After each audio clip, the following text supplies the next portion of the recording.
আব্বা আছেন সময় সাজা যাচ্ছে। আমি এমনিতে মেয়ে পাই না কোনো পাই না, আমার বিয়ে সাজা সময় সাজা যাচ্ছে। আমরা বেরান্ডা বাড়ি থেকে চলো যাই এখন।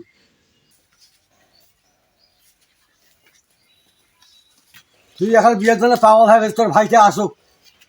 আরে এদের বিয়ার সময় সাজা যাচ্ছে, বুঝেন না কেন তোমরা? হ্যাঁ, তাহলে আমার তুই একলা যাও, তোর ভাইটার সাথে নেবো না। তা ডাকবেন। কোনো বাবু রে, যাইছি যাইছি তাড়াতাড়ি আয়, তাড়াতাড়ি আয়।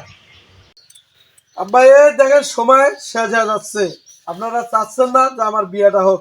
ঘটক বিধি ইচ্ছা করিয়া নে একটা মেয়ে জোগাড় করছে। আপনার ওই যে মেজো ছেলের জন্য আমার আর বিয়ে হবে না। আপনার মেজো ছেলে এখনো আসিল না। ও কোন শালা জন্ম দিছে, এখনো আসে না। বিয়ের জন্য পাগলা হয়ে গেছে না, বাপক তুই সালা কর, একটা সব দিয়ে তোর বিয়ে তুই কর, আমরা তোর বিয়ে বাড়ি যাবো না, তুই চলি এখান থেকে যা।